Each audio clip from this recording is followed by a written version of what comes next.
You're listening to Ka-Pow, the pop culture podcast. Comics, television, movies, and more.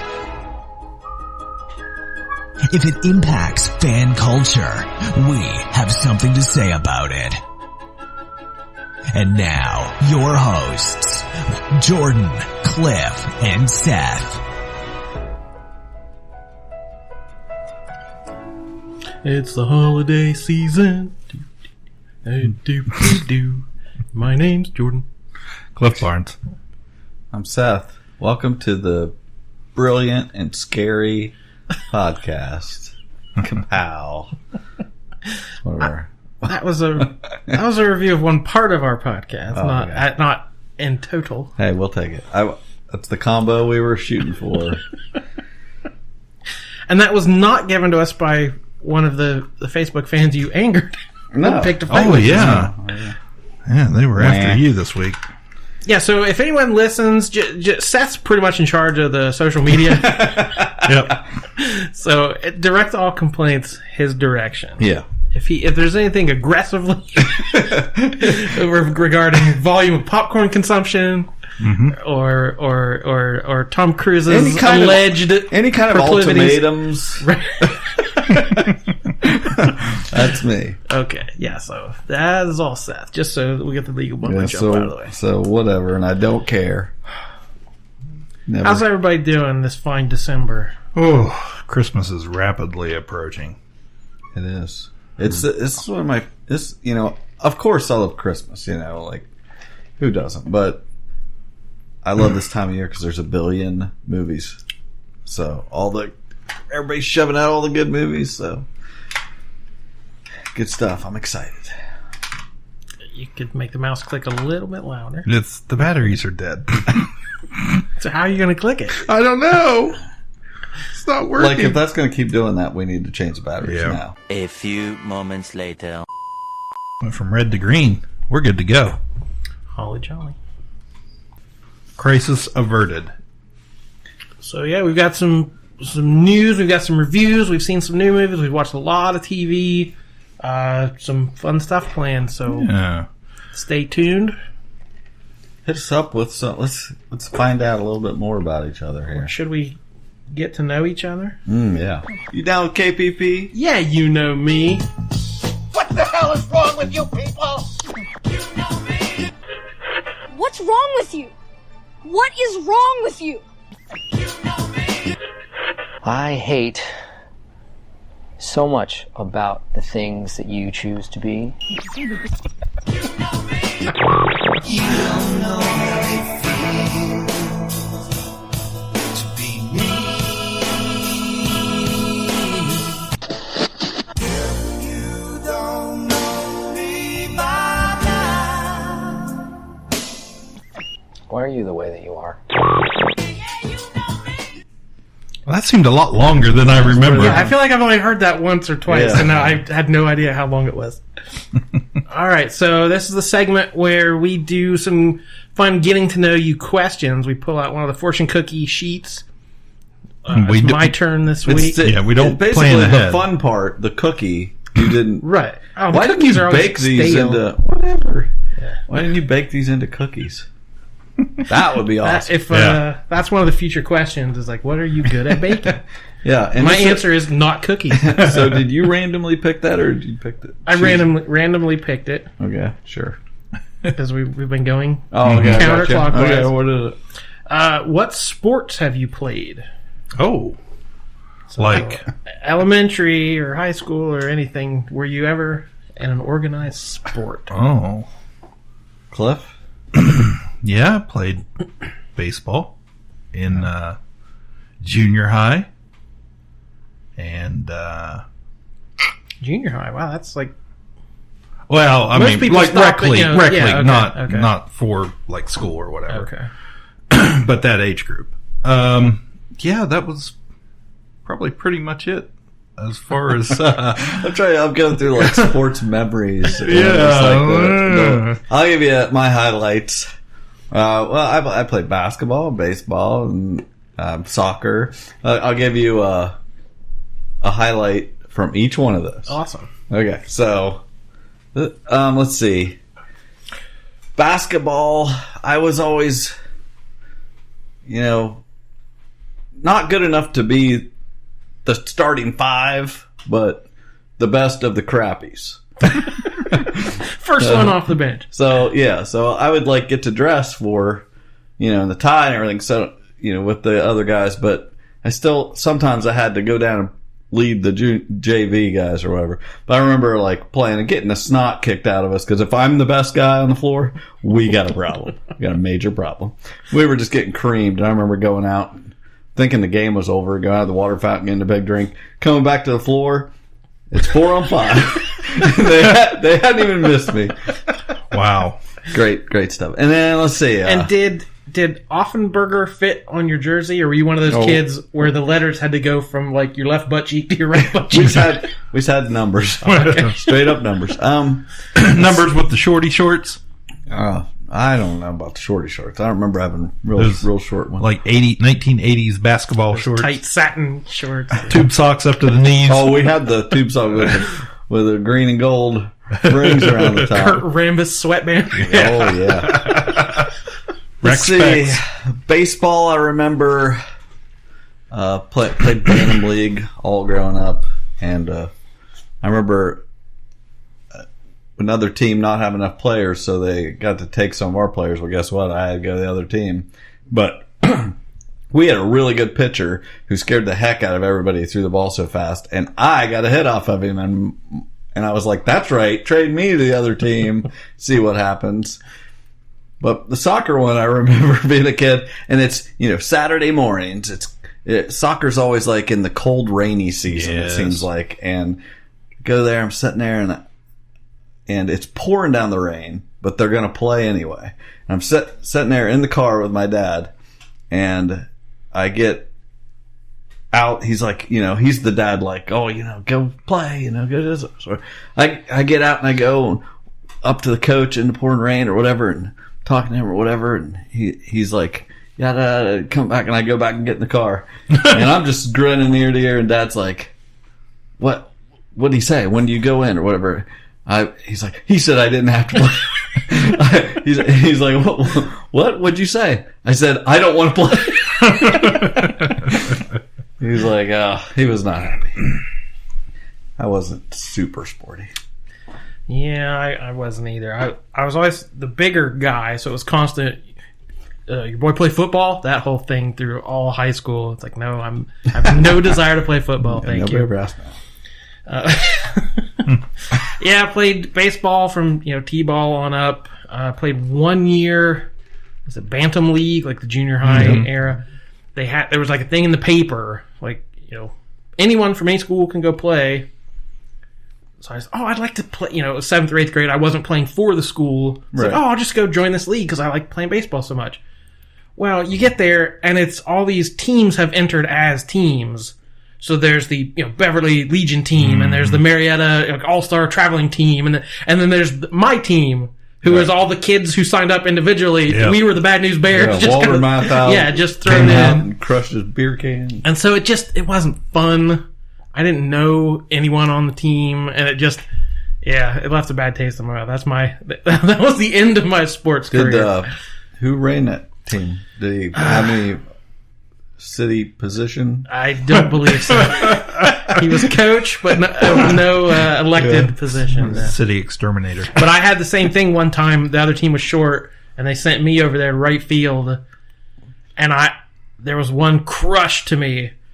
I was like, I can't get it. And the kids glared at me. They thought I'd missed the ball. I was like, if you knew me a little better, you knew I had no chance of catching that ball. There's a reason I was traded over here. Yeah, then I played basketball. I think we had 4th grade was the first year, so 4th, 5th, and 6th I played basketball. And again, I was the kid on the bench. I think every kid had to play a quarter. Just in the rules. So it was 3rd quarter, that's my time to shine. I'm going in 3rd quarter. But I remember the summer between 6th and 7th grade, I was outside playing it in the driveway. I was get a crossover. Yeah. I was I had hit puberty or something. I got coordinated. Right. I was I can dribble a ball now. So I was now when it doesn't matter. Wow. Those are our sports highlights. Yeah. Let's keep her going here. Let's hit some movies. Save Martha! Puny God. I'm just a kid from Brooklyn. I'm Batman. Kneel before Saul! On the roof! Said it yourself, bitch. We're the Guardians of the Galaxy. So what's it gonna be, huh? Long sullen silence? Or mean comment? Go on. You got me in a box here. I'm going to start us off because I kind of made some crazy statements on Facebook last night about it, and you may all have seen it by now, but I caught last night's sneak preview of the new animated movie everybody's been looking forward to, especially Cliff. The Spider-Man and the Spider-Verse, Into the Spider-Verse, I think it's called. Is there a colon in there? I don't remember. There better be. Anyway, I don't know what I was expecting, but I had some Christmas shopping to do in Columbus, and I timed it with this sneak preview a week early, and I got in there and saw it, and I had an amazing time. And unlike DC, it doesn't force you to have Amazon Prime to watch it early. True. It doesn't. Yeah, it doesn't. They don't make you watch it. But I make you watch it.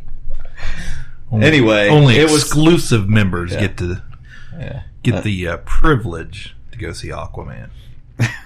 Anyway, the gist of my review is it was awesome. I loved it. Loved it. I can't see it not being in my top 5 movies of the year. It's the best Spider-Man movie. That's right. Is that really saying a lot? I expect no less. I mean, come on. Well, feel free to drop our favorite line. It is the best Marvel movie animated. That used to be held by Voltron. Moving over Voltron. Now, let's flash back to our top 10 animated list we did not too long ago. That's true. Where Seth had a realization. Yeah. You don't like animated movies. Right, yes. And so, like, yeah, I really do remember thinking, like, I don't go to the movies to see an animated movie that I'm excited about, except, I do love Toy Story, and I love Incredibles, but normally I don't get excited for something like that. So yeah, you didn't go into this hyped like you did Infinity Wars or No.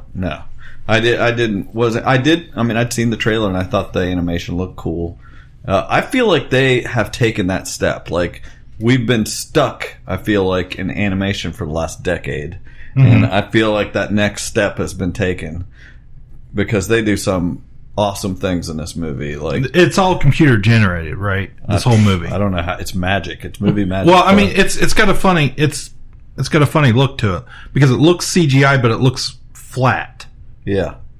Well, I wouldn't know because I should have hated it because they didn't have it right. Like, I'm pretty sure I watched it in 3D with no glasses.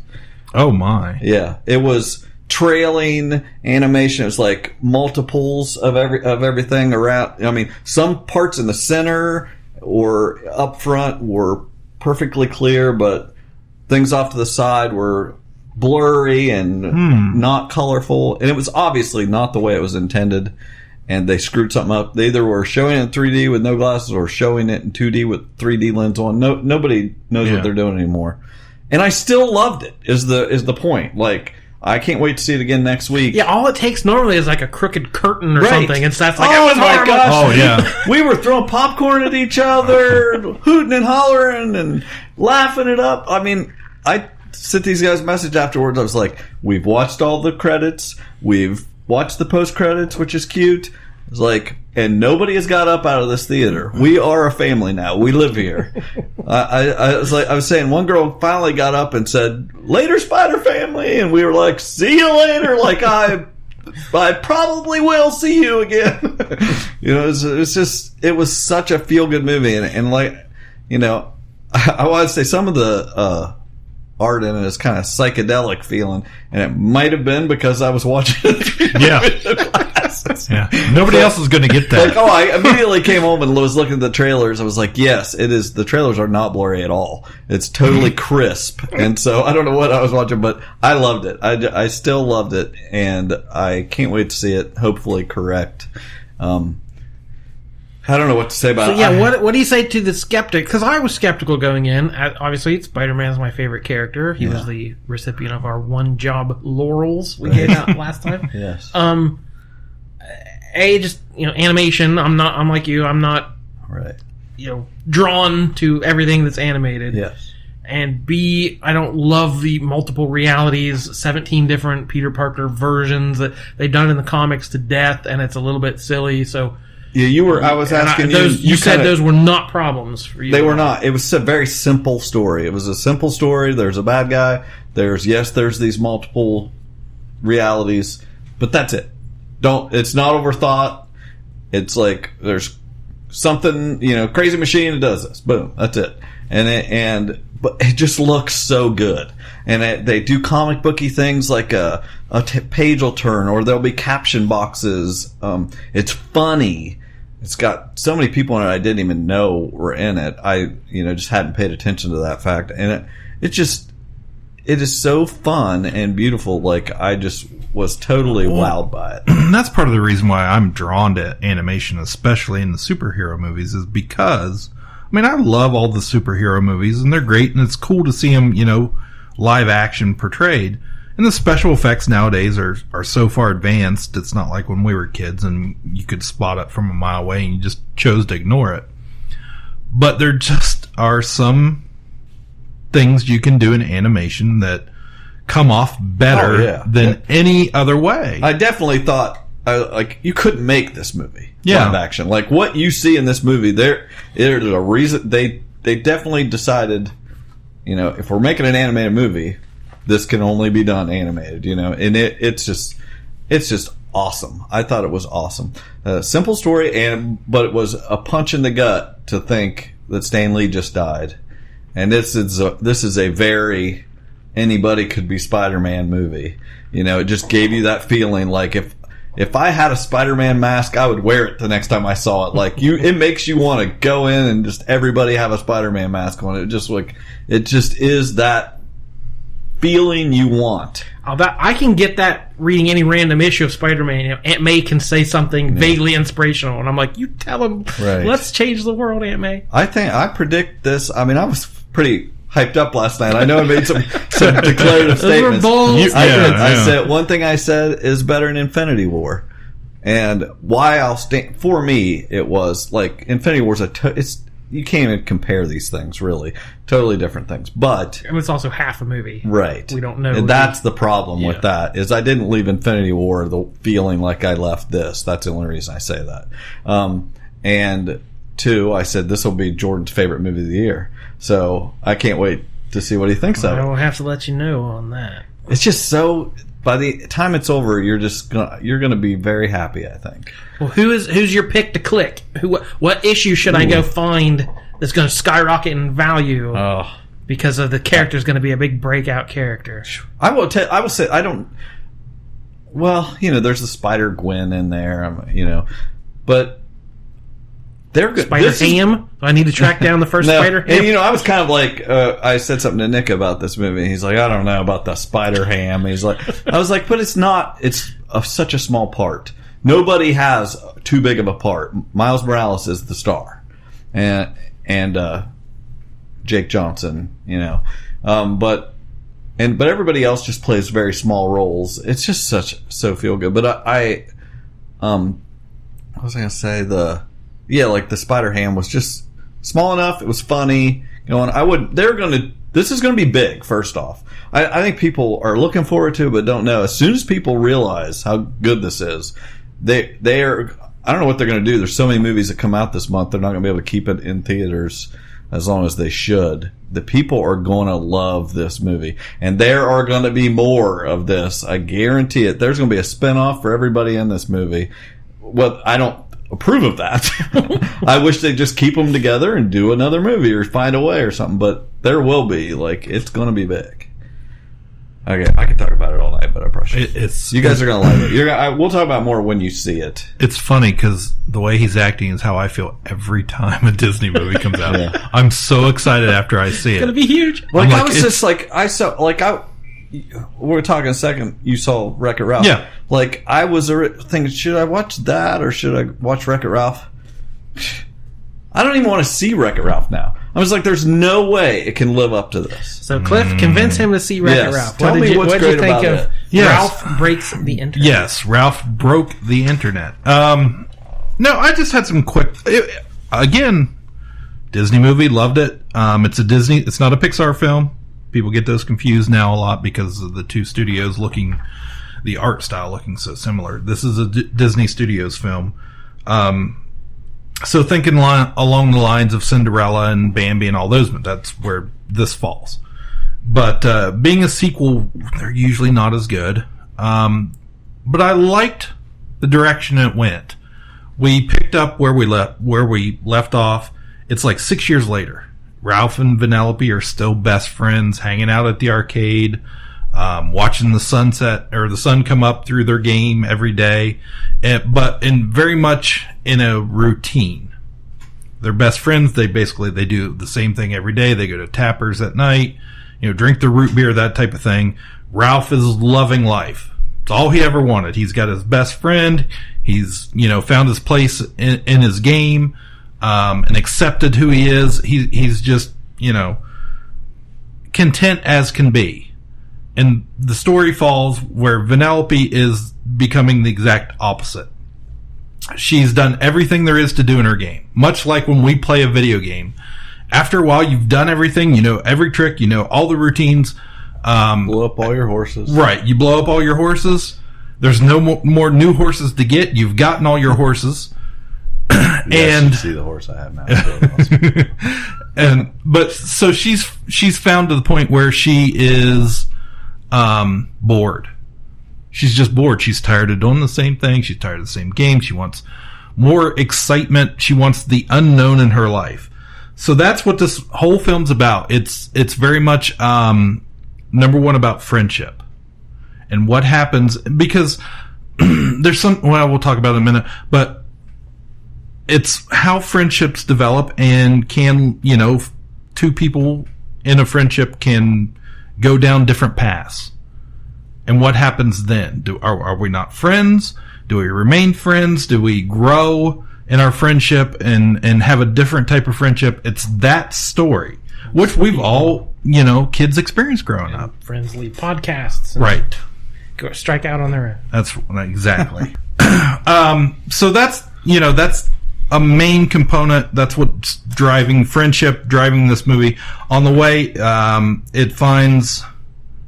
they find themselves, they have to go to the internet to buy a new game part for Vanellope's game, to save her game so it doesn't get unplugged. So, of course, This reminded me of the Chappelle Show bit where Dave goes into the internet as if the internet was like a shopping mall. Right. So I assumed it was that, but in animation. Yeah, so you're getting, just like you see in the preview, you see Twitter and eBay and Google, and they're all depicted, as buildings and offices, that type of thing, places you go.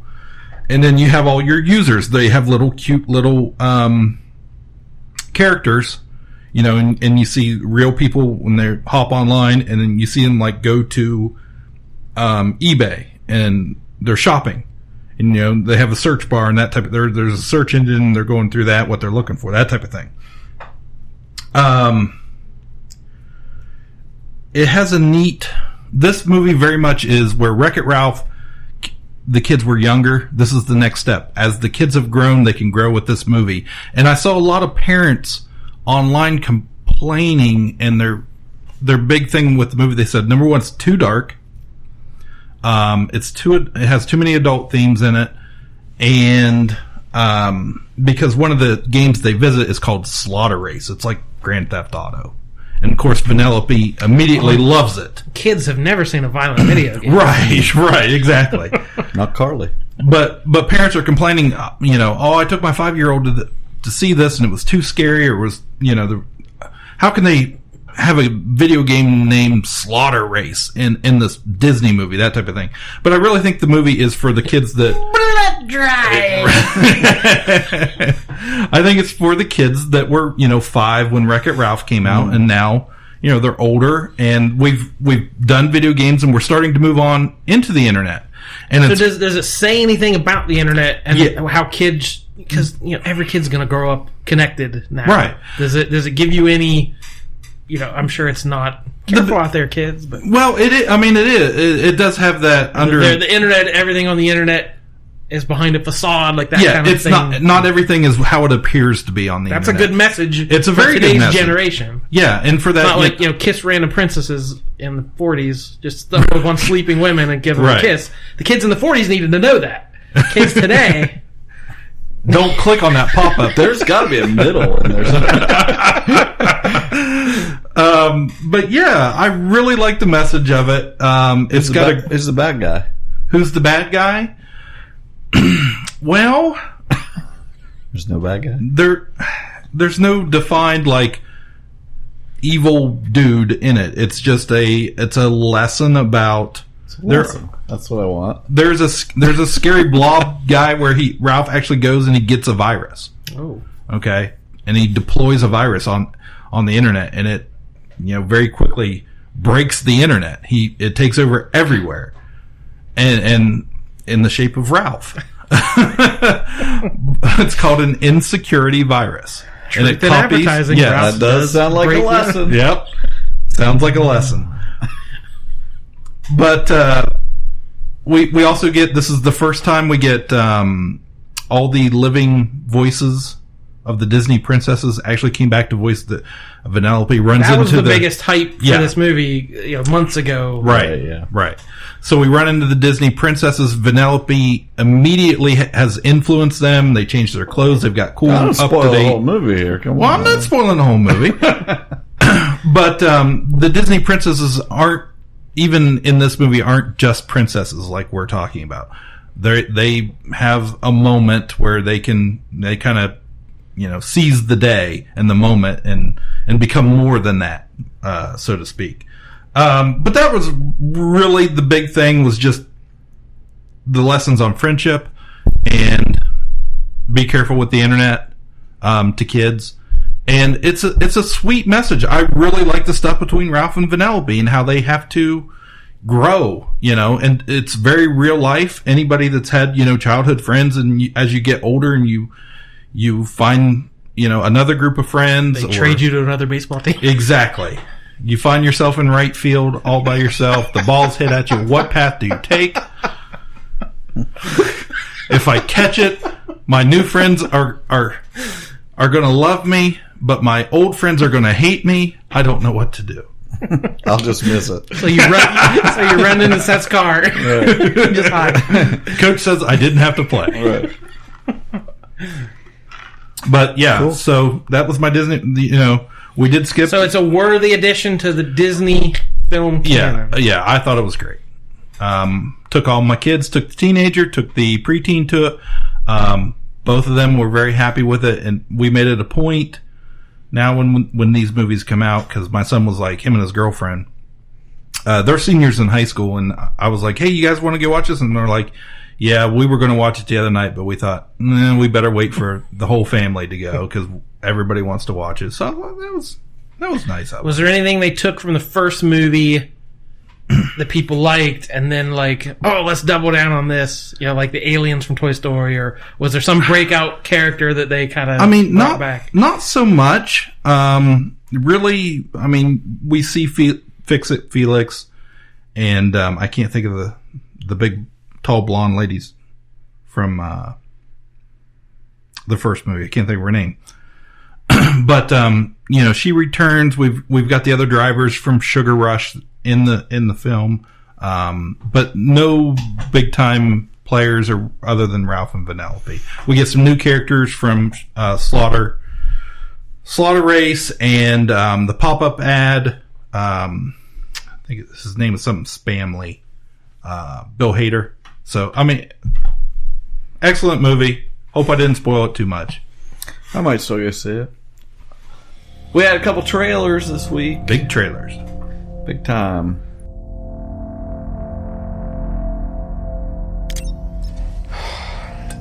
This thing on? Hey, Miss Potts. If you find this recording, don't feel bad about this. Part of the journey is the end. Just for the record, being adrift in space with zero promise of rescue is more fun than it sounds. Food and water ran out 4 days ago. Oxygen will run out tomorrow morning. That'll be it. When I drift off, I will dream about you. It's always you.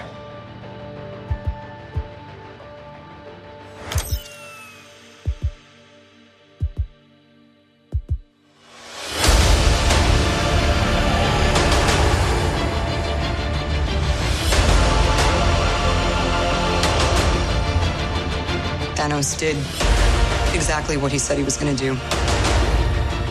He wiped out 50% of all living creatures. We lost. All of us. We lost friends. We lost family. We lost a part of ourselves. This is the fight of our lives. This is going to work, Steve. I know it is. Because I don't know what I'm going to do if it doesn't.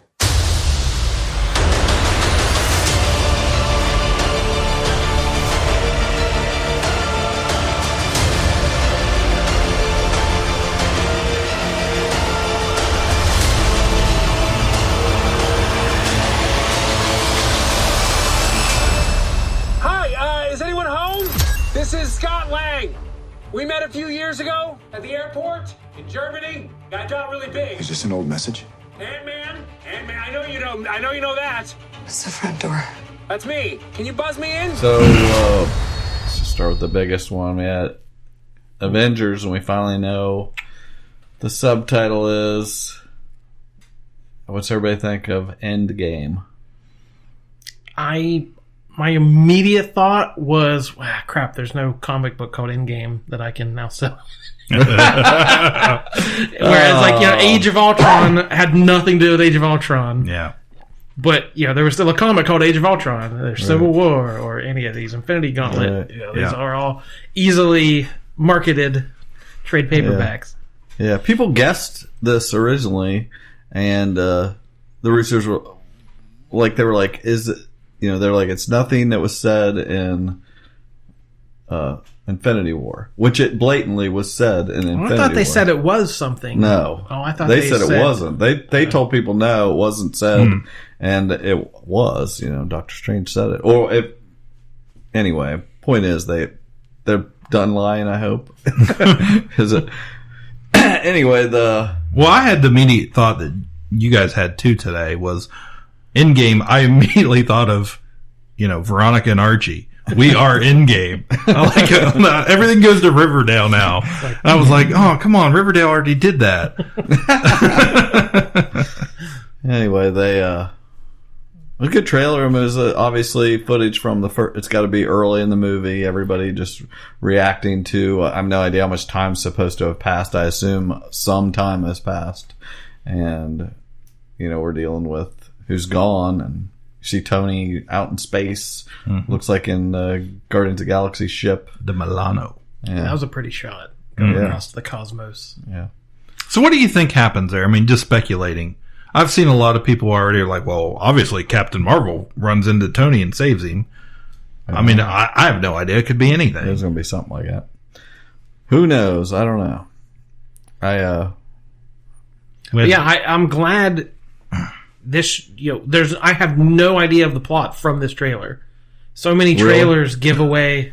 I would say, hey, a guy shows up in the Avengers Mansion with quantum entanglement device. Well, I mean, I don't know what order it happens or who runs into who and who goes on what mission, that sort of thing. So, it was vague enough Yeah, I mean, as I said, there's a lot of early footage. It looks like from the movie. I don't know. I'm super excited. I mean, it sets the tone. This is super highly anticipated movie, of course, for us. I can't. And this is the only footage I need to see. Like, if I didn't see another trailer until April, I would be fine. If it was only that way, I don't feel like this spoiled anything. You're right, but I don't. It's like I almost don't want to see anything else until it comes out, and that's not going to happen. Nope. Speaking of Captain Marvel. Yeah, we had the Captain Marvel trailer. What did you guys think of that? Watch some Monday Night Football. Waited till halftime. Got that trailer.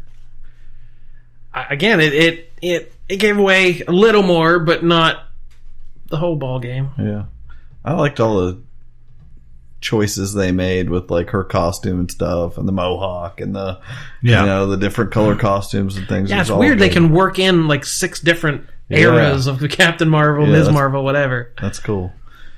And I never thought about it until you made the reference about, oh, hey, look, they made a good Green Lantern movie. And then I was like, what's he mean? And then I watched it again. I was like, oh yeah. It's that trailer felt like Green Lantern.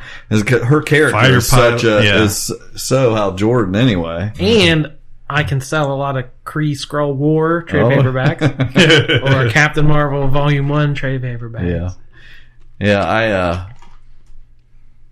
I think it's much more streamlined operation. Mm-hmm. But are they, do you guys think they're too close together? Like, I feel like we're just getting hit with a lot all at once. When does Captain Marvel come out? March. So it's a month. So that's kind of like how Black Panther was with Avengers. Those felt too close together. Yeah. So. Yeah. I think we probably have a month and a half between these. Whatever. It doesn't bother me any. As soon as I see Captain Marvel, I'll be chomping at the bit for Avengers anyway, so I won't want to wait too long. Yeah, I'm psyched for it. I think this is going to do everything Wonder Woman did on that side with all the Marvel magic that people already love. Yeah. I think it's going to be huge. Yeah, I can't wait for... I love the Skrulls. I'm waiting, I've always assumed at some point they're going to do some sort of secret invasion thing. Oh, there's so many trade paperbacks of secret invasion. Oh, man, are there? Yes. I can't wait. Count the money now. Till Jennifer Garner turns into a Skrull. But yeah, this is a totally new kind of villain we haven't seen before, and people, I'm sure the run-of-the-mill person couldn't tell a Skrull from a Kree, but... Yeah. what idiots. Anyway, yeah. It all looks good. So, what else you got, movies? Looking at you. That's it for me. You watched movies? I watched them via streaming. Oh, okay. Well, let me see if I watched any movies. I told you I watched Heat, rewatched Heat. Michael Mann. Oh, Chino and De Niro. Watched it because I watched Widows, and it was very much like that. And my favorite thing I remembered about that is like, Nick, we're watching Heat. He said I'd bought it, a real good, copy of it, some director's cut thing, and had never watched it.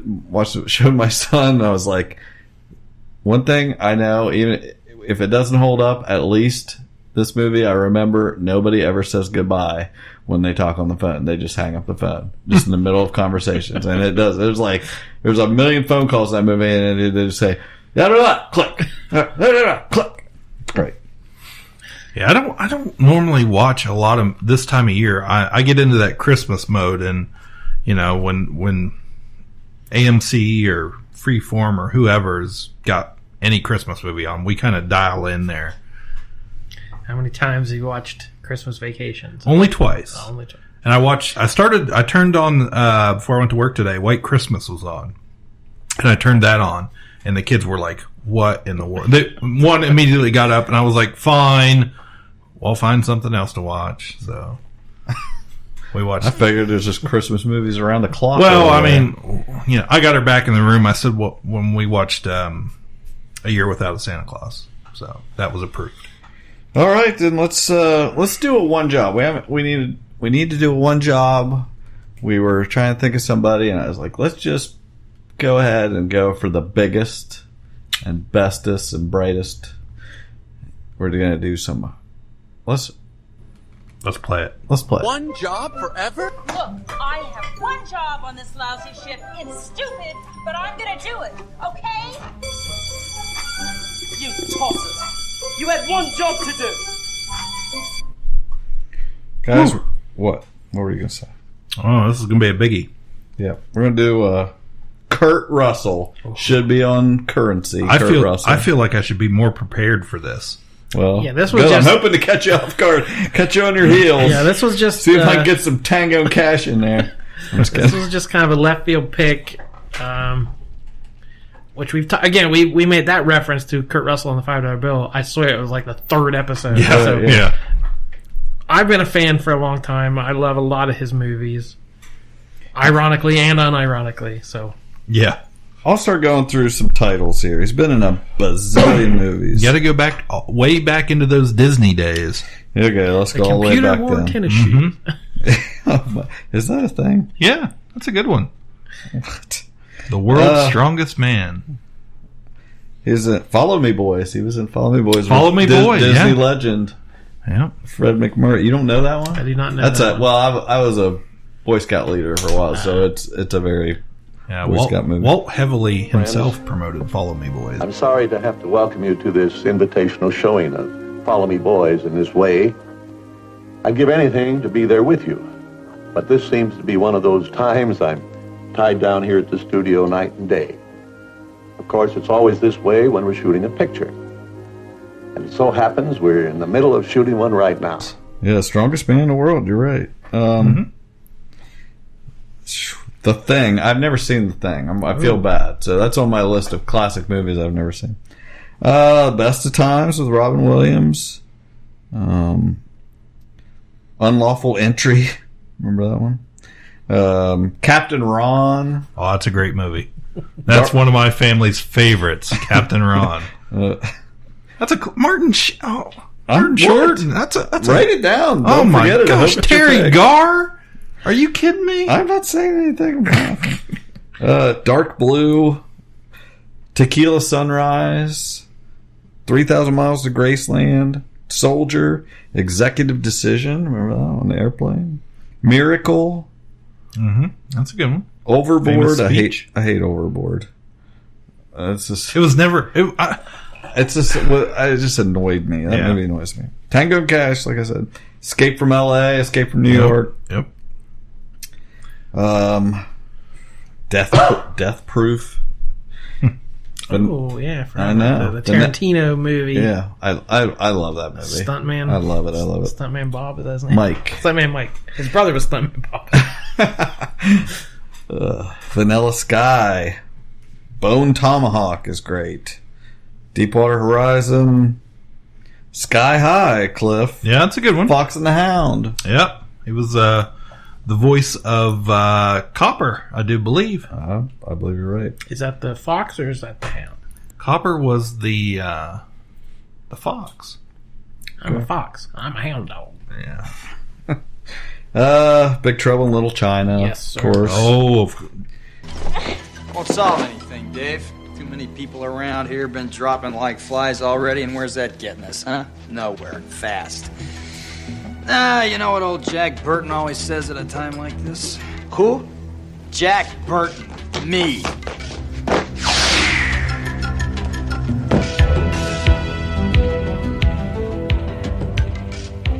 Old Jack always says, what the hell? Fast and the Furious movies. What? Yeah, he was in Furious 7 and the Fate of the Furious. Are you serious? I feel like that was probably a cameo or like a surprise. Yeah, he's got a small role. Yeah. Forrest Gump, he's in there. Hateful Eight, Guardians of the Galaxy 2. I'm gonna have to stop writing because I'm getting too many. There's a lot. That's why we should be spending him at the store. How many Kurt Russells is this going to cost? What's he haven't done? Oh my gosh! Give me a crisp Kurt Russell. Well, yeah. There's so many good things. I didn't name what will probably be my pick. I just went through my top 100 movies, which will be coming out in 2019. Ooh. Be a little sneak preview for you. In 2019, I'm going to count down my top 100 movies. But I just went to that list and picked my highest rated Kurt Russell movie. That's too mathematic. You gotta have. I'm not saying this passion because that doesn't strictly mean I have to pick that because that's the movie. It's not his role that he might have something I think he specifically did better. I just like him. Anytime he's on a talk show, anytime he's interacting with people, he's had one of those Hollywood marriages that's lasted 40 years. Mm-hmm. He just seems like he's flying planes and he's a 2-pack-a-day smoker. He just seems like a one of those old timey man's man. Yeah. But he's also a Disney kid. Right. He's had a weird career and he's just cool. Well, what ones stand out to you? Not that smoking is cool, kids. Oh gosh, allegedly. Jeez, don't do it. Yeah, I love him in Death Proof. Great. He just does a great job in that, and also Hateful Eight. I like that type of Kurt Russell where he's just like rough and smashing priceless guitars and I'm sure I'm one of many that always loved Big Trouble in Little China. Whenever that movie was on, I loved just that movie in general, but he was great in it. I mean, Jack Burton, he was such a definitive character of the 80s that anytime that thing was on, you knew you were going to stop and watch it. We really shook the pillars of heaven, didn't we? Now, the stuff he did with John Carpenter is the highlight of his career, probably. Although it may not be my pick, but any of the John Carpenter movies. Didn't you see this in the theater, or I don't know whether you ever actually made it? Did you see Stargate? I was going to bring that up. Later, yeah. He was also in Backdraft. Yep. Famously, Black Dog was like the trucker movie. Oh, true, yeah. I saw that on a date too. I have a weird thing with taking girls to Kurt Russell movies. Yeah, what's up with that? We're trying to, yeah. Oh, yeah. I don't know. I'm just looking at this list. Well, he's a part of the Marvel Universe. True. And one of the best villains they've ever done. Yeah. But I can't say that's the definitive for me. Though Cliff's the biggest Guardians fan of us, but I don't know that even that would be his. I love Guardians too. But, he was great. In that movie, I loved him in that movie. But I don't think it's a. He was the villain of the movie, but I'm not sure that's the big starring role I want to remember him by. So the John Carpenter movies, The Thing, Big Trouble in Little China, and Escape from New York or Escape from L.A. Any of those are 80s iconic to the max. The Thing. He's in the Arctic. There's an alien shape-shifting being on the loose. A Skrull. And it is just Kurt Russell on a giant beard and a flamethrower. Yeah. Just taking care of business. Well, I definitely agree with Cliff. I didn't see Big Trouble Top. I was probably in college. Oh, wow. And so it was just one of those ones that was off my radar. And then my college roommate really loved it. I was like, why has this not been in my life? Yeah. I love that movie. It's weird and it's goofy, but you watch it the first time, we're like, well, that was pretty good, cheesy 80s action movie. And you watch it again and you realize Kurt Russell plays no part in what happens. Right. He is the big, strapping, white American hero, and he has no clue what's happening. He's like, well, what was that? And he's always a step behind. He's always getting it, he's falling over or getting hit in the head and knocked out. And the heroes are the Asian characters who are, I can't remember the guy's name. James Hong is the villain, the big sorcerer kind of thing. But yeah, so it's taking place in Chinatown, and it's their story. And Jack Burton just swaggers in like he thinks he's John Wayne, and he's not. He doesn't help anything the whole movie. But he has such charisma, and every line he says is really quotable in that. But also Snake Plissken, again, you can't argue that. Swaggering in with the eye patch. And Escape from L.A. is not a good movie, but it's fun. Escape from New York, classic.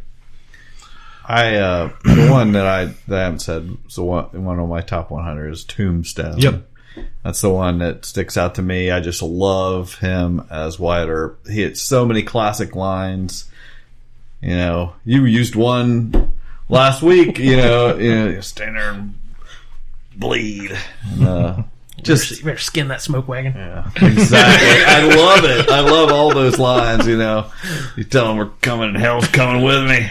It's like that is Kurt Russell. Just got the stash and everything. Very fitting. That's going to be my pick. I have to go with Tombstone. It's just like I love that movie and I love him in it.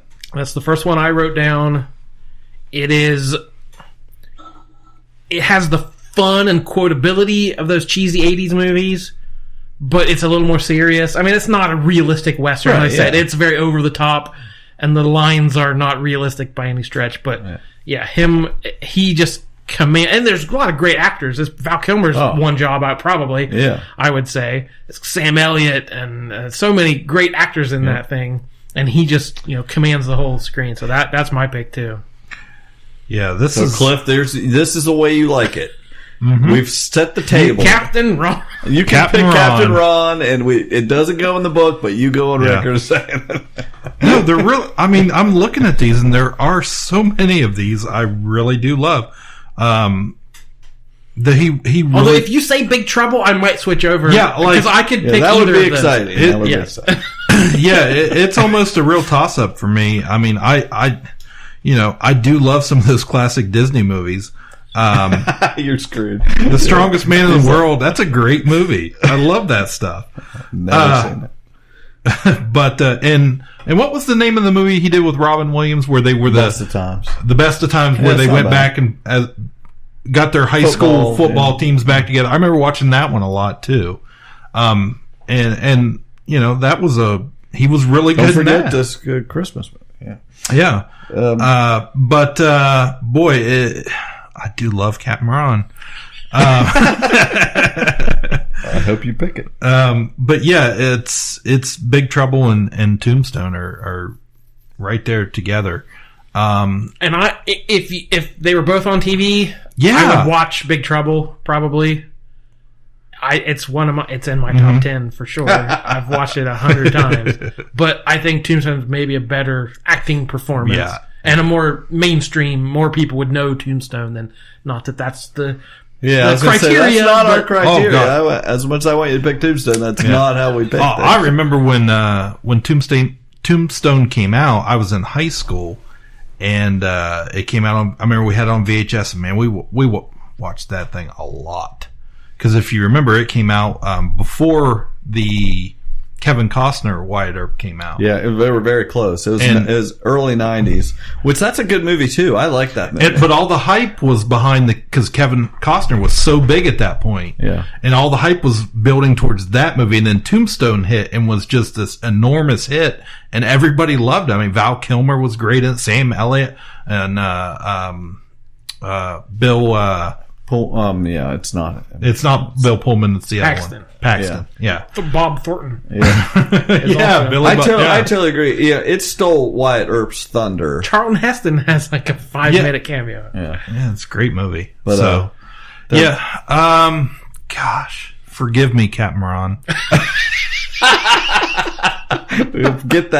Pull that quote. Yeah. We're gonna need that drop because I do love your movie, Captain Ron. For now on. But yeah, I think it has to be Tombstone. All right, so I'm gonna switch to Big Trouble. Oh God!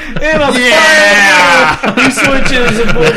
Cliff and I though put him in because I'm gonna pick Val Kilmer for Tombstone, and I'll stick with Big Trouble. Whatever, as long as we keep Tombstone intact. Thing is, you're gonna screw it up and put Charlton Heston in. So forgive us, Captain Ron. That's an episode title right there. Right. In the Ka-Pow history, the only thing that Kurt Russell ever did other than be on the something dollar bill is pull that smoke wagon. Tombstone. Wyatt Earp is his role. I love it. That's a good one. All right, Clanton. You called down the thunder. Well, now you got it. You see that? It says United States Marshal. Wyatt, please don't kill me, please. Take a good look at him, Mike, because that's how you're gonna end up. The Cowboys are finished, you understand me? I see a red sash, I kill a man wearing it. So run, you cur. Run! Tell all the other curs the law's coming! You tell them I'm coming! And hell's coming with me, you hear? Hell's coming with me! So, let's keep that Kurt Russell train moving right into we wanted to do something Christmassy this episode, so the most Christmassy thing we could think of was Kurt Russell. There's something very important I forgot to tell you. What? Don't cross the streams. Islands in the stream, that is what we are. Cross the streams. So did you watch the Christmas Kurt Russell? The Christmas Kurt Russell? That's the name of it, right? Christmas Chronicles. Oh. With starring Kurt Russell. Okay. I did. I watched it on Netflix, and I really enjoyed it. Somebody did. Highly enjoyed it. It's that good? There's no way. Look. I'll watch anything. We just lauded Kurt Russell for 20 minutes. I just admitted trying to force my kids to watch White Christmas today. And trust me, we do every Christmas. We will sit down. We'll watch Christmas with the Cranks. We'll watch Jingle All the Way, which is a horrible movie. What's the doll in that? Turbo Man. Turbo Man. That was an answer to my wife's Christmas party last night. That was one of the first trivia questions. What was the doll in Jingle All the Way? And I'm like, Turbo Man. And you see everybody's face just go like blank. And I'm just sitting there like, Turbo Man? Nobody's going to get up. Okay, I'll get up. Turbo Man. So, yeah, I mean, if I'm going to watch all those schlocky Christmas movies, this is right. Which I am. This is right in there with it. Yeah. Well, the plot seemed very familiar. Like, there might not be a Christmas this year. We have to help Santa. Man, I feel like that happens every year. So a familiar plot, but taken. Yeah. Was there something unique about it? Yeah, it's Kurt Russell. Yeah. What else do you need? It's Kurt Russell's Santa Claus. No, it's a pretty classic story. The kids hide away in Santa's sleigh trying to catch him and go on. I tried to catch Santa one night when I was a kid. Mm-hmm. Catch him. I wasn't going to put him in a bag. Did you set up a video camera like they did? And I don't even know if we had video cameras when I was trying to. I remember we had like a white pleather recliner in the living room. This is got to be like late 70s. I couldn't have been very old at all. But I had woke up late. It was, I got up, went in the living room, no presents or anything. I'm like, all right, I woke up early enough that there's no presents. And I sat in that chair, and I woke up in that chair with presents everywhere. Maybe we could get a shot of Santa Claus. You really have no clue, do you? Nobody's ever seen Santa Claus. Tell me you're getting this.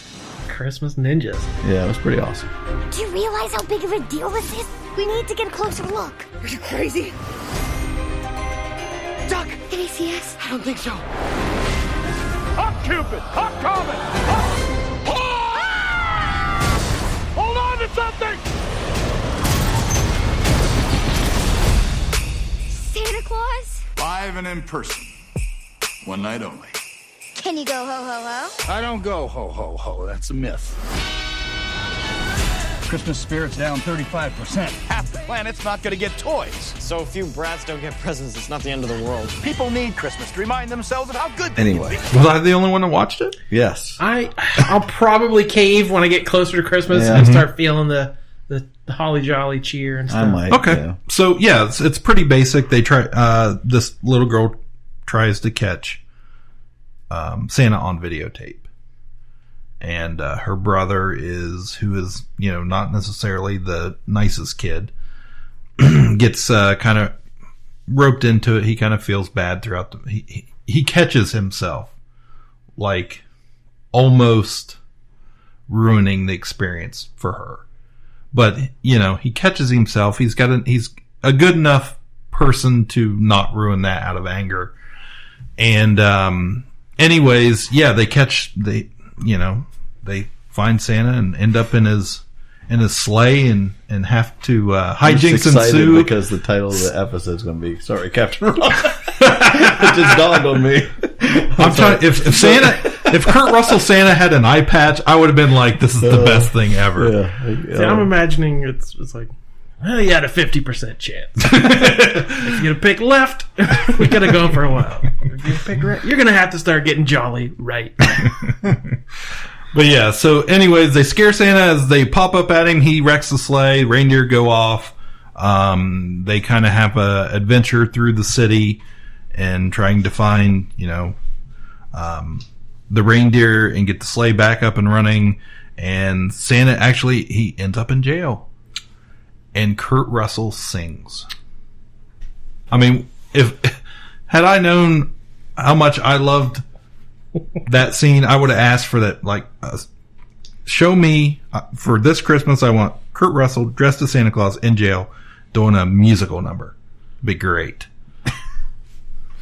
So I'll just for fun sake. You convinced me. Yeah. No, they have cute little the little computer generated elves are cute. They speak Elvish, and Goldie Hawn is in the movie, which I thought was kind of cool. Is she Mrs. Claus? She is. Oh. You know it. Adorable. What did you watch? I saw they're getting a Cowboy Bebop live action series coming to Netflix. Okay. Adapting the famous anime. I feel like Netflix is like anime heavy right now. They are. Yeah, it is. They stole it from somebody else had all the anime. I think it was Hulu maybe. And now Netflix is taking over. But this is the series. It has kind of a Firefly feel to it. I've said it's my favorite anime of all time. If you have any interest in anime, this would be where I would tell you to start. It's bounty hunters, working for low rent bounties and just trying to survive out in the lawless edges of space. This has been in the works for about a year, but now it's finally officially been announced by Netflix. And the original director, Shinichiro Watanabe, is a consultant, so he's working on it. And the first episode was written by Chris Yost, who is a comic book writer and co-wrote Thor Ragnarok. So it's got some names behind it. There was another one there were two. It's called Neon Genesis Evangelion or something. Yeah. That's supposed to be very That's popular. another one of the classics, yeah. Yeah, that's going to be on Netflix. So I guess it's hard to find to watch is the thing, and now they're going to have it all on there. Okay. So that's the big deal. It's not like they're redoing something; they're just putting it on there, as far as I can tell. So people are excited to be able to watch it. Yeah, Cowboy Bebop has some of the nicest, sleekest animation of all time, and also one of the best soundtracks. What it does with music is incredible. So I've never watched it. The one that I actually, because I just have never been into anime other than like Akira, and I started watching some Initial D.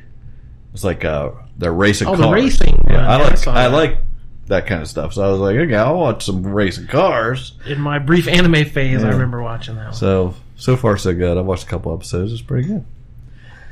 I was checking to see if I need to buy that car for the car shelf in there. What else you got streaming? Did we ever really finish our Hill House discussion? Not really. I don't think. I don't think you'd finished it at that time. It's not very Christmassy, but The Haunting of Hill House. This is probably the biggest thing on Netflix that everyone I knew was talking about. Right. Of the season, at least, yeah. I went back and watched, after I was done with it, I found somebody had posted all the 48 hidden ghosts and went back and watched all the little clips where they pointed them out. It was pretty neat. Yeah, I remember watching noticing them as I was watching it, and it freaked me out a couple times. Like one where that girl looks downstairs and there's one behind the ladder. Yeah, that I was like, oh, just like, and she doesn't see it. Like, freaked me out. Yeah, some of them weren't necessarily hidden. They were like standing, standing in the middle of the room. But there were some that were like, whoa, I didn't see that. You get fixated on looking at the main characters. Yeah, what's happening. So you just sometimes you just don't look in the background. But I just starting this, hearing all the buzz about it, like, okay, it's not my cup of tea. I'm not a big horror fan. Me either, yeah. And as it started, it had all those familiar kind of ghost story beats. Oh, there's just thumping on the walls. Oh, the handle of the door jiggles. And it's like, that's the same stuff we've seen over and over again. And I don't like the supernatural kind of stories. And I realized this when I watched It, the remake, where I prefer a movie where the villain has a set goal. You know, Jaws is going to eat you. The alien is going to hunt you down and kill you. Like a ghost or something like Pennywise, they're just messing with you and they're thumping and scaring you, and it's like, well then what? You know, the characters run to the next room like, oh, we're safe. It's like, that's a ghost. If it really wanted to get you, it could just go through the wall. Right. So the leaps of logic it normally takes in a ghost movie usually take me out of it. So that was the hill I had to get over, the haunted hill I had to get over in this house.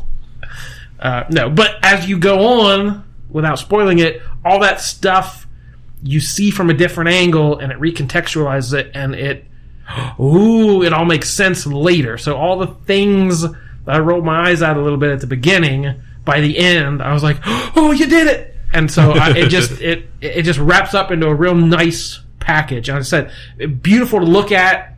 Like I said, you just stare at the characters, or maybe you stare at the background. Like, it just all the cinematography and everything is cool with all the weird statues and gargoyles, and just a very gothic look to it. So I said, for not being my favorite genre, it definitely worked for me.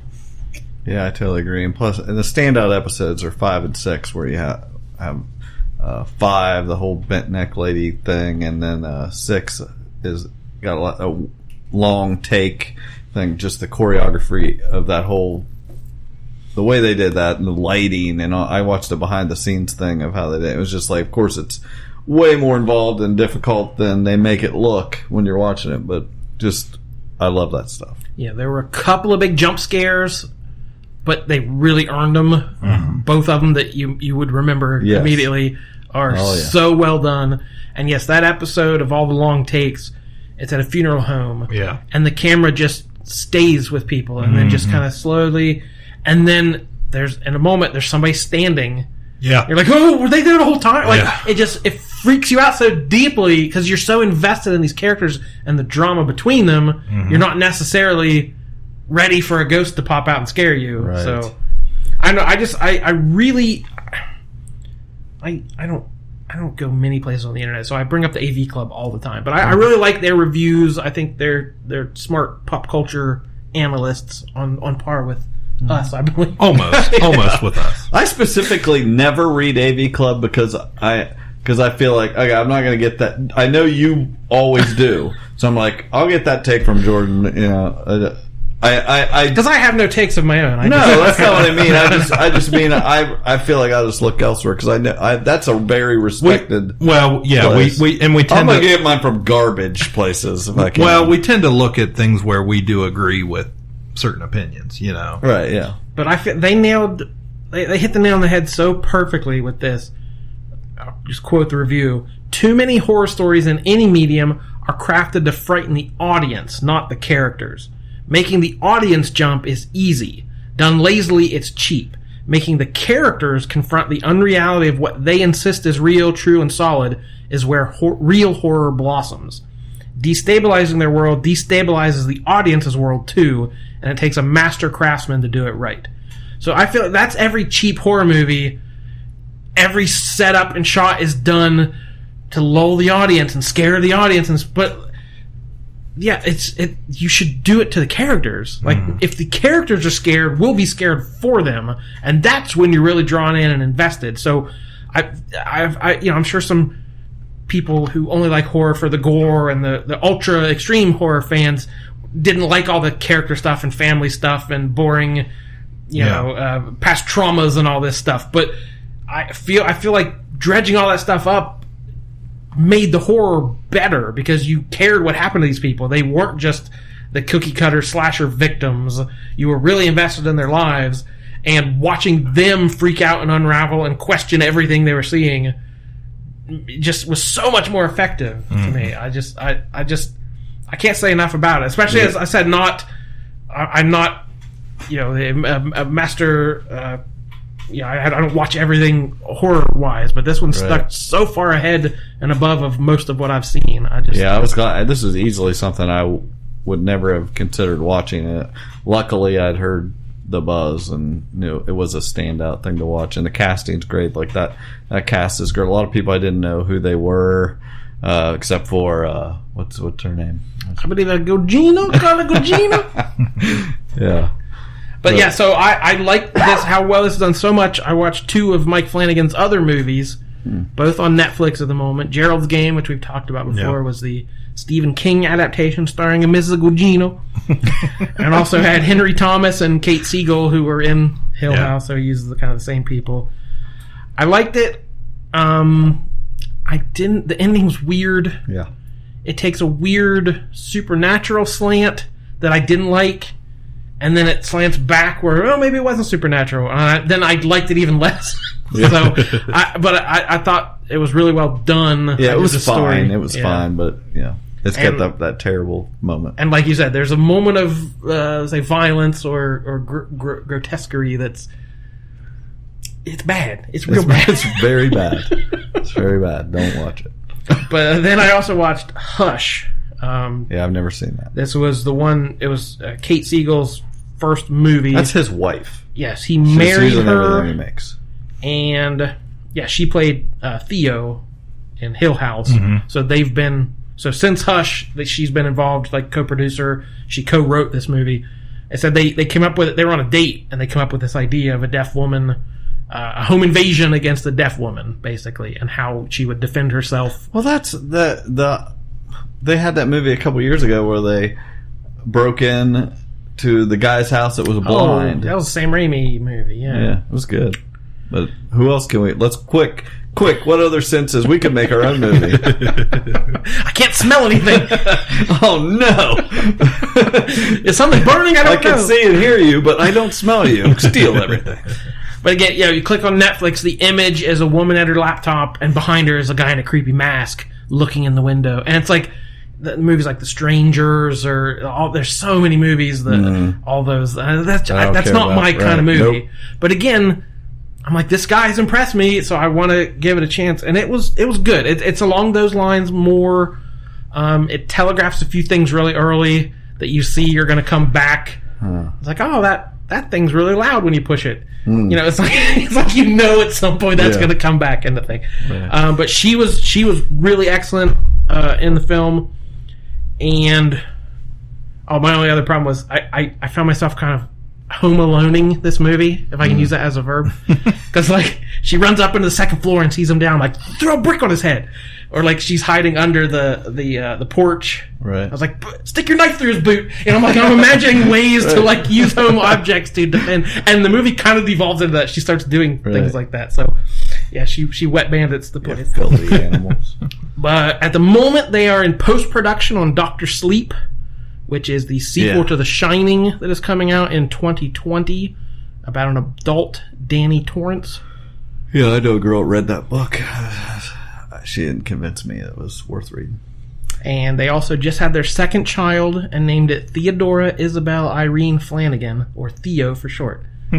They just had a baby and named it after her character, which is kind of adorable. That's cool.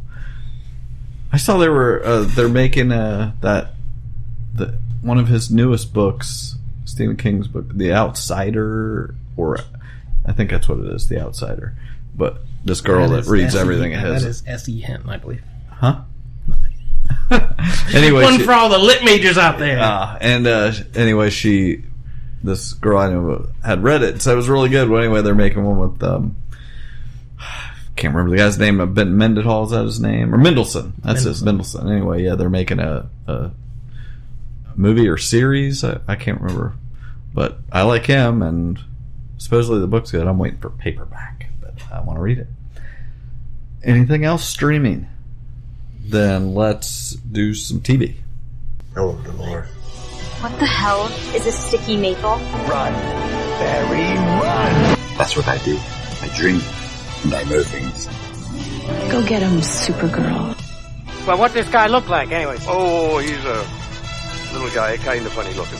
Uh-huh. In what way? Oh, just in a general kind of way. Exterminate! Little pig, let me in. These violent delights have violent ends. That's what she said. Groovy. Go ahead. Get it all out of your system. Oh, we got lots of stuff. I caught up on Supergirl. Yeah. Finally. Cool. I got Supergirl notes. Hit me. And, I forgot what a good show it was. Like, I watched it, I don't know, like, maybe 6 episodes all in one day, and I really highly enjoyed it. I've got 6 episodes worth of notes here. Oh, so that awesome. Must be where we stopped. Yeah, it must be. We've been fighting Captain Liberty this season. Yes. Is he from the comics at all? Do you Not have any memory of him? It wasn't a character I was familiar with. But the big overtone, being aliens, and this movement of people wanting them out of their country, off their planet. Saying Earth first. Yes. Which is thinly veiled. They call, very thinly. They call them roaches. Yes. As a slang. And they're taking our jobs, invading our country. Mm-hmm. But I have a problem with this because using aliens to stand for racism and xenophobia, I would totally be anti-alien if aliens showed up. I hate aliens. Aliens are awful. We can't trust these roaches. I am the least racist person you've ever met. But aliens are terrible. You're Agent Liberty. Why would you trust an alien? Also, when artificial intelligence robots too. Robots are the only thing worse than aliens. I know, that's why I brought it up. That's why I can't wait till the robots take over. And I was the only one rooting for Will Smith and iRobot, who was just at the beginning of the movie when he's like, these stupid robots. Like, you tell him, Will Smith. We had Xander Berkeley was on there for an episode. Terminator 2. He was the dad in Terminator 2 and was on Walking Dead. As the father laid off from the steel mill, loses the job, and he's what radicalizes this Heat. guy. What? Heat? He's an unsung. We should do a Xander Berkeley one job. But the first couple episodes were weird because they released kryptonite into the atmosphere, and Kara had to put a suit on. She's in that suit to. And I feel like it was just she needed some days off or something. I thought the same thing. I was like, is she in filming something else? I'm wondering, was it like filming the crossover, the Elseworlds thing? They needed her somewhere else because there were like 2 episodes she was barely in. Yeah, all you would get would be a close up Iron Man style of her face in the mask. Yeah, it was very strange. But we had Nth Metal has kind of put the steel industry out of business. Kid won a stuffed Bebo at the fair. We've worked in a Bebo reference from Legends. We had Tia Sarkar. I know. Showed up and then got fridged. I know. I was very, very sad. She was killed off to inspire Manchester Black, who is the new... Yeah, what do you think of Manchester? I like... He has a very Idris Elba vibe. He does. He has that good, like, Cockney British accent, and that's one of my favorite Superman issues of all time. The one he is in with the Elite is like the more modern, extreme superheroes who say Superman's old fashioned, and Superman has to show them truth, justice, and the American way is not old fashioned. So I like that character, and I like what they've done with him on here. I found it funny that episode because they've been working with Brainiac, and so they find out something's going to happen. They're releasing this kryptonite into the air, and it's somewhere in a crowd, and there's food, like there's some like smell of food, and they have to deduce where it could be. And Brainiac figures out it's at the fair. Yeah, I think that took like a supercomputer to figure out where crowds and food are. And someone goes, "Nice work, Brainiac." And I was like, that could have been done sarcastically. Like, "Nice work, Brainiac." Like, I read that as both ways, either straight or sarcastic. I don't like him walking around without the makeup. Without the makeup. Yeah, just looking like a normal guy. Like I don't care for that. He's kind of, he's replaced Win, and he's just kind of a lesser Win a little bit. But John has become more of a detective, wearing the fedora. Yeah, they even had the hat. Yeah. So he took like a vow of nonviolence, more or less, to honor his father, right? And I kind of miss him in action a little bit. I mean, he's still there, present, and still kind of comes around, has a part to play. But they've definitely sidelined him. Yeah. And then the government has sent a military officer into the DEA because the former president was discovered to be an alien, Linda Carter. Right. So they had to kick her out. Bring in Tron. And bring in Tron. So we have President Tron now, and he's much more, we got to keep an eye on and make sure the DEO is doing its job to protect us from these aliens. And their biggest asset is an alien. Well, not till this last episode, but another great moment. They've been dropping leaflets over the city to recruit people to this thing, and she reads it, and the text on the pamphlet is, "We must resist the alien scourge. This is a manifesto." And she puts the paper down and says, This is a manifesto! I laughed so hard at that. I was like, whoever wrote the script didn't look at the set design where they actually had that written out. This is a manifesto. Oh, that cracked me up. Yeah, there's it has those silly little moments, but then when they get me is like, we got to find, this Agent Liberty group or Children of Liberty, and they're doing some things that seem kind of smart. They have alien sniffing dogs. Yeah. They're patrolling. They're marking homes as the dogs detect an alien. They mark that home with an agent where they can only see it out of their own masks, those gold masks they wear. And I was like, well, that's, interesting. And they've tried to make the argument two-sided of these aliens, can we trust them, and that kind of thing. It's obvious who we're supposed to be rooting for. We know. Yeah. But the last couple episodes, 7 was directed by Chad Lowe, and episode 8 was directed by Kevin Smith, who came back. And I didn't see anything. There was no cameos or anything special that would make you notice that if you didn't see his name in the credits. But we basically ended where we set up the Elseworlds crossover. Yeah, with Bunker Hill was the name of that episode. Yeah, right? Liberty got arrested, and Kara wouldn't reveal her identity. Yeah, to the DEO. So that puts us wherever that ends is where Elseworlds is going to start very soon. And then they had the very end of that episode was the big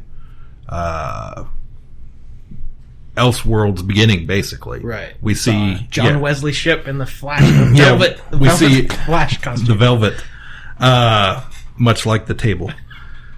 No, we get this trashed, scorched earth. And you see all these heroes from these different DC shows. I didn't pick up all of them. I'm sure there were a few I didn't. There was like Hawkman and Hawkwoman.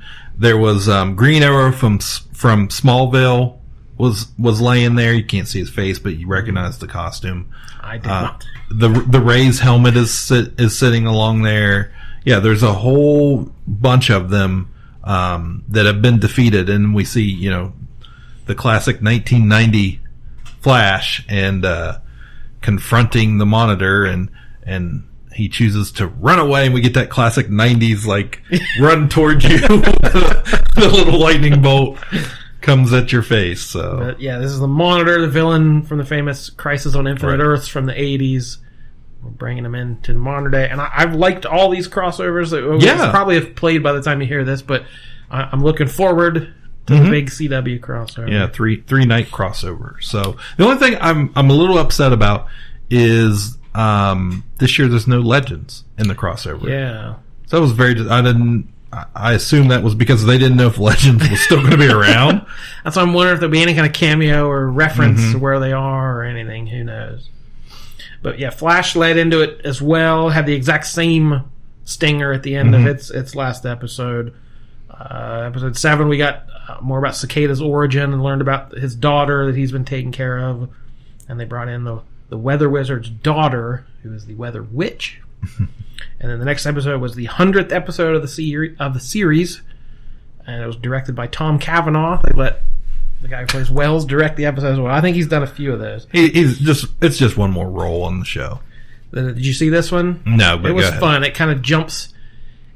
I didn't even know it was the 100th episode until I saw it later. But they have to, which they use the phrase time hack, which I feel like is not a reference to what's that silly movie with the Hitler riding a dinosaur and Jesse screaming at the at the microphone right now. I can't remember the name of it.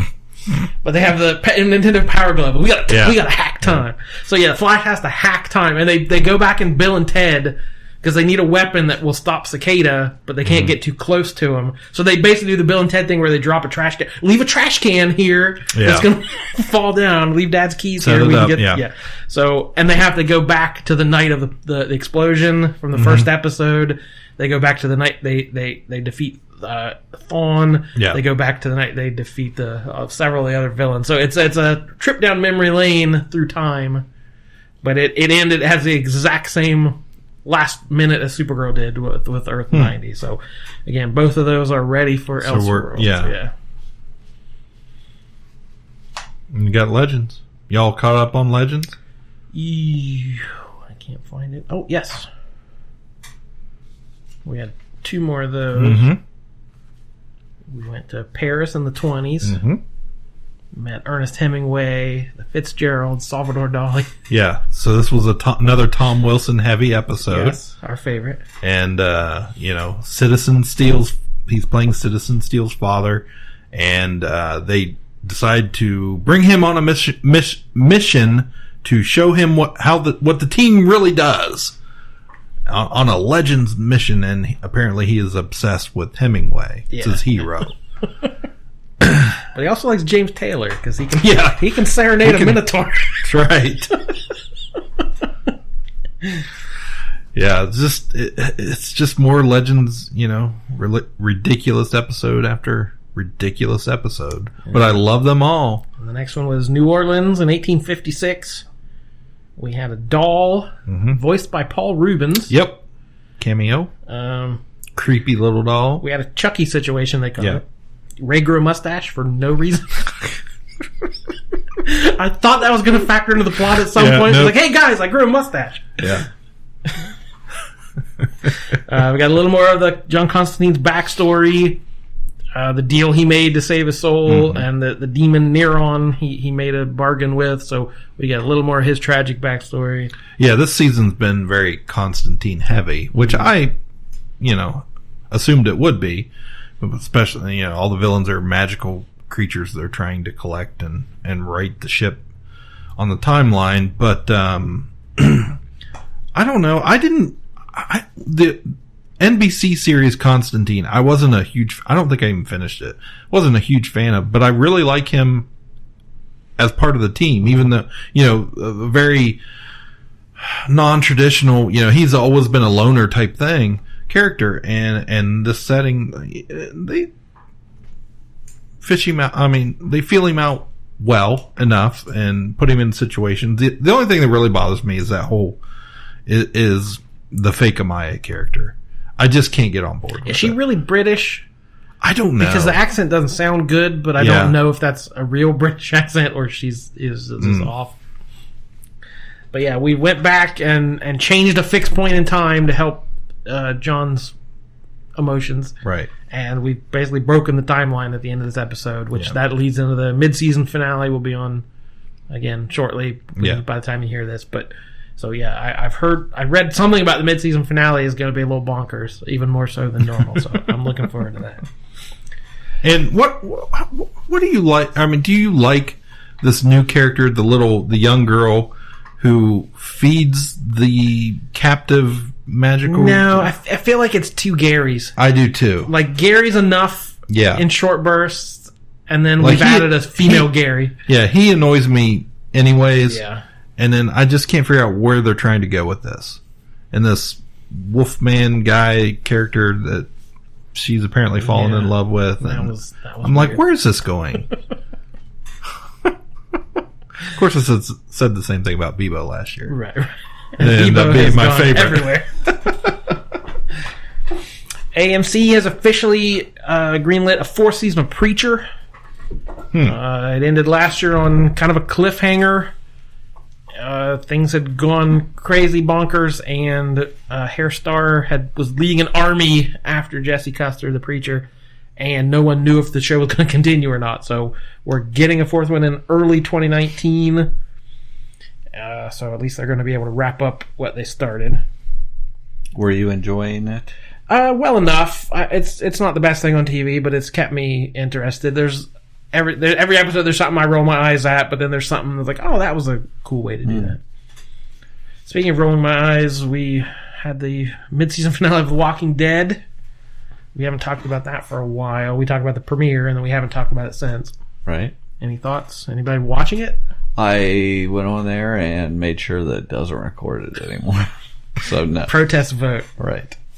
Yeah, I'm sure at some point I'll go back. Love the comic's still good. and revisit, from where I left off. But for now, I kind of moved on. So talk about it. Well, we were building a bridge to connect the communities, and if that's not a metaphor, I don't know what is. That's pretty good. So they were doing a whole thing. We did the time jump. I was really I go back and listen. I remember saying, "Guys, it's good again." Yeah, that lasted about an episode and a half, and then it became sort of the same thing. Yeah. They had this whole thing that every life counts now. We have to preserve life, even if they commit a crime or they're dangerous. We can't just go around killing people, which is we have to do to keep society going. It's fantasy. But it became a sticking point with Daryl and Maggie, who are like, Negan killed Glenn. He killed the man I love. Anybody who kills someone you love, we take care of. And you're telling me to have mercy against Negan. So I was like, wow, that's good drama. That's Rick with one point of view and characters not quite just following him to do whatever. So that was an interesting point. And then, as I'm sure everyone heard, they were writing Andrew Lincoln off the show. So in the 5th episode this season, we had Rick falling off his horse. He got impaled by a piece of rebar. And then we had flashbacks to the hospital bed in the 1st episode. He talked, in his delirium, he talked to Shane and Herschel. And, we brought back the actual actors. It was the last thing. Herschel? Scott Glenn, is that his name? I don't think so, but I know you're talking about. Yes, Glenn Scott. No, Michael Scott. Who? Yeah, it was Michael Herschel. Scott. Yeah, it was Herschel.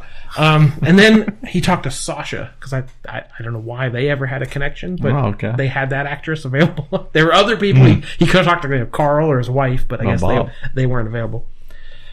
And we learn why the bat was named Lucille. Why was it? Which, if you've read the comic Here's Negan, they also reveal that. Yeah, Lucille was the name of his wife. Yeah. And we start to humanize Negan a little bit as he sits in his cell. They just did that in the comics so long ago. It's like, wow, they're finally getting to that. But it has all the same problems it's always had, where I don't know where things are in relation to each other. Like, we've got to go to Hilltop. It's like, is that a day's journey? Is it 75 miles away? Yeah. I have no idea. I have no idea who's living where, what allegiances everyone has with everyone, who's dating who. Like, there's so many characters, I can just never track that. And you'll be characters you don't see for 4 episodes, and you're expected to just jump right back in. That is kind of like the comic, though. Yeah, very much. I feel the same way. I'm like, I don't know how far apart these places are, or know the difference between any of them. So the trash lady, who's been seeing this helicopter for several episodes. Trash people are back. Just one trash person, singular. Oscar. Yeah, so there's something weird going on. She's been talking to someone on a walkie-talkie, and they're asking her for an A or a B. And we don't know what that means, but she's been trading people to these people with a helicopter. And the people are either an A or a B. So Rick is dying. There's a horde of zombies right behind him. Now this is where I'm going to catch up. This is where I was at lunch at work. I turned it on, and this is the part right where I turned it on. So they had hyped Rick Grimes' final episode since the beginning of the season. Yeah. And instead of dying, he gets on a helicopter with the garbage lady and flies the garbage copter up and away. And she takes him, and she says he's a B. which we don't know what that means yet. I didn't even remember them saying that. I just turned it off and I was like, when I get home, I'm deleting this off of my DVR. And then, of course, on Talking Dead afterwards, they announce we're going to expand and make Rick Grimes movies. So they're making standalone movies of just Rick Grimes. It makes no sense if he's alive why he wouldn't try to get back to his daughter or his friends. I can't imagine what the plots will be of these movies or how far away they will have taken him where he can't ever go back. But I don't know. But that was the 5th episode. You think that would be building toward the finale? But then we still had several after that. We did another time jump. We had baby Judith is now like 8 years old, wearing a cowboy hat. She's a sharpshooter. Wow. And again, I was like, that's so cool and so dumb. Yeah. But I like the moving forward thing. C. Thomas Howell showed up out of nowhere. I was so hyped. Red Dawn, more like it. One job. C. Thomas Howell. No, it's going to be Soul Man. Cliff, you're the designer. Oh, I know. I've got a way better chance. Robert from Red Dawn. So we have 3 more episodes, and no one had seen Maggie. Lauren Cohen also left the show. Right. They made no deal about it whatsoever. Really? They made one line. Oh, Maggie, they're in the midst of the time jump. Oh, Maggie's living in that other community. Let's do all this stuff. So she left the show with no fanfare whatsoever.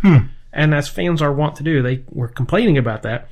And they had to come out again on Talking Dead, and Hardwick read the official statement from Angela Kang and Scott Gimple and said, Maggie's last episode this season was 9:05, but it isn't the end of Maggie's story. We love Lauren Cohen and hope to have her back on the big program and or beyond, and we have built the story to service that. Yeah, she's not coming back. So the actress wanted out, but they didn't want to kill her off for saying anything definite, so she's living on a farm somewhere else. Oh, up north where she can run free. Yep. I know how that works. Poochie went back to her home. By the way, this is way better than watching the show. I want full recaps like this all the time. I'll tell you everything C. Thomas Howell does. Yes. The mid-season finale dropped 35% from season 8's mid-season finale, only drawing 5.1 million viewers, an all-time low for any of their mid-season finales. It jumped up 6% from the episode before that. People at least wanted to see how it ended a little bit more. But it's still the most watched show on cable and the second highest rated drama. I was going to say, that's still, for nowadays, that's not bad. On all television, it's the second highest rated drama, but it's still, the ratings are still plummeting pretty precipitously. What's C. Thomas Howell do? What's he on this? He was in like one scene, and he was just a part of another group, and he came out and was like, hey guys, we're going to go over this way, okay? I was like, I'm with C. Thomas Howell, with me. Yeah, and he was like, Wolverines! I heard that they're finally are getting to the Whisperers. Yes, we had the Whisperers show up. They kind of deked and said, oh, the walkers are evolving. We heard walkers saying, get them, follow them. Like, we heard weird whispers. And then, well, I'll spoil it. They unmask one of them and find out it's a person wearing walker skin to be safe, because if they drenched themselves in guts before we know that works, you can mask yourself from a walker. But there's a whole group of people now who wear the skins and just walk around with them, and living as if they're that just makes me itch. That's ever since they did that in the comics a few years ago. I was just like, man, it just sounds itchy. And it ended really strong. There was a great scene in a cemetery where the walkers are coming in from all sides. They were pumping in mist. It was all craggly tombstones. It was a really neat looking scene. And Jesus is poking all the walkers with his sword, and they're fighting. And he goes to get one, and the walker ducks and stabs him. Which we've never seen a walker act like that before, so obviously it was a whisper. So Jesus was killed off in the mid-season finale. Oh, really? Wow. Who has still been alive in the comics for a lot of times. There's been a little bit of, the actor said... Did he stab him, like, right here, just like... up in the rib cage area?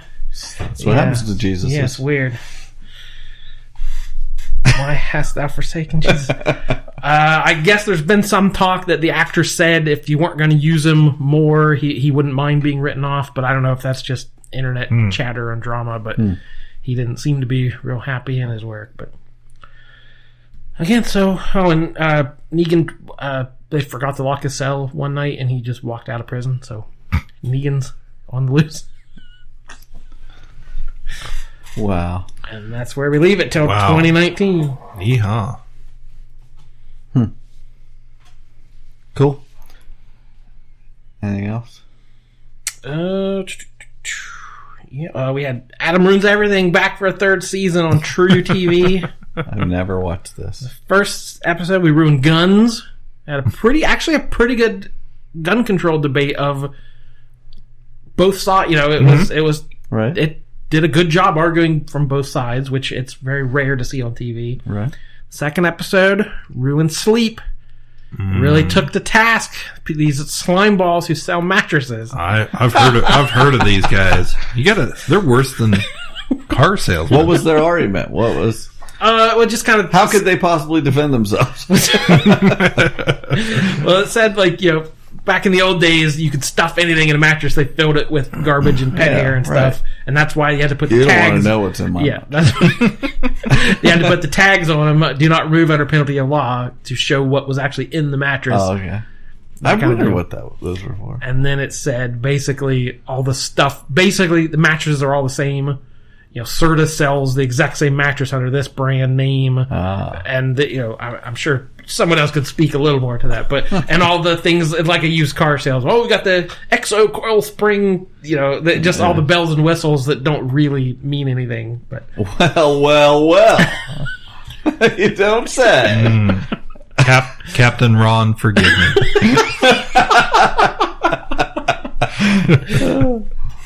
Jeez. Cool. But yeah, I like that show a lot. It's silly, but it makes you think I've watched about a few episodes of it, yeah. And I watched a really good documentary on Showtime. Speaking of our sports career. I'll rub that in. Yeah, he likes to bring that up. Showtime's growing on me, guys. It's called Shut Up and Dribble, which is a name taken from a pretty we know what that is. Pretty famous pundit who didn't She's like my least favorite person anywhere. Yeah. I think of one person worse. Yeah, but there's a TV pundit who didn't like all these uppity basketball stars talking politics. Right. And told them in no uncertain terms they should shut up and dribble. So this was a 3-part documentary about the history of the NBA, basically. And I'm not... there's been periods I've watched basketball, but I'm not a huge basketball fan. But I found it really fascinating. And it's just a good reminder... the NBA, specifically, it's always been political. Everything's political. Yeah. Everything is always political. Right. Comic books, I hate when they bring politics into it. They've always been political. Right. Everything is always political.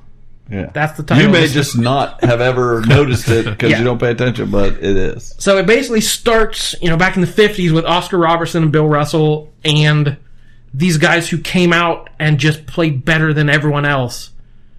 And they're like, well, that's not how you play basketball. You're supposed to stand there and pass it. Right. You're not supposed to weave in and out and school everyone. Look at that kid dribbling. Yeah.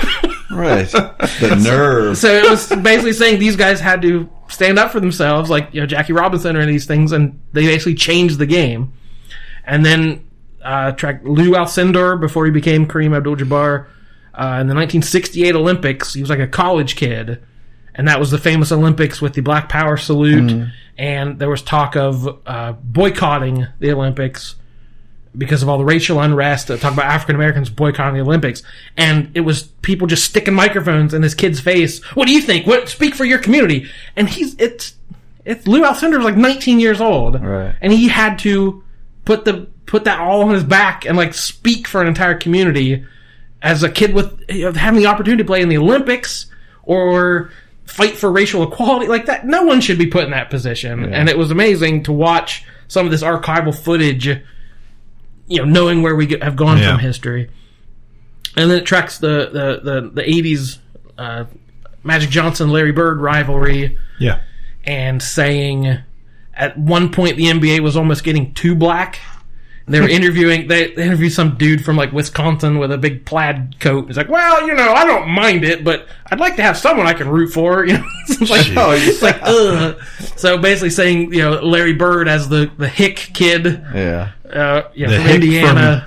From French Lick. Yeah. Right. Yeah. So they called the Great White Hope. So we had, the left coast, Magic Johnson, Flashy, and the East Coast, Larry Bird, as, a mixing of cultures. And when in the 80s, when the NBA really flourished and ratings were way up because everyone had someone they could root for, and right into Michael Jordan, who took everything to a whole new level. But something I completely forgotten about, there was, this Michael Jordan had endorsement deals with everyone. Nike was the big one, but Hanes underwear, Gatorade, everything, McDonald's, and they're showing those old commercials of nothing but net, all that stuff. But there was a huge Senate race in North Carolina with Jesse Helms, the super racist, incumbent guy who'd been there forever, and there was a young African American guy running. And they went to Michael Jordan and said, if you endorse him from his home state of North Carolina, you might push him over the top. You have such power. And his famous quote was, Republicans buy shoes too. So by not being political, Michael Jordan was being super political. Right. By not making a stand, he was saying where he stood. And it was, not super critical of the choice, but it asked, should he have done something different, or should we expect athletes to do this? And it follows all that stuff, and I loved it a lot. It did the Mahmoud Abdul Rauf, the guy who sat down for the national anthem a decade ago, and his career was ruined by it. Allen Iverson came out with tattoos and cornrows, and it was like, what about the children? And he lived, and how basketball became more hip hop influenced, and how people freaked out about that for no real good reason. I just remembering all this stuff. And when you're I would love that. Yeah, in the time it happens. You should sign up for it. In the time it happens, it's just news. But looking at it as history, it's such radical politics. Just going like, on. Can you imagine what this is going to look like in freaking a few years? Everybody's going to look like crazy people. So, yes, everything that happens in entertainment, sports, art, it's all political. Everyone has a point of view they're trying to get across. And it's especially true for minorities because anything they do is representing their people, their culture as well. It's not always that way for the majority. Right. You can just do a thing and that's a thing. But there are a lot of races, creeds, colors, sexuality that when they do something, it has to be representative, and they have to do it better than everyone, or simpler than everyone, and not make any waves. So we've been talking about comic books for years now. Of why are they so political? They've always been political, but again, we're introducing more minority characters. And when you have a Muslim Ms. Marvel, everything she does, well, how do the Muslims feel about this?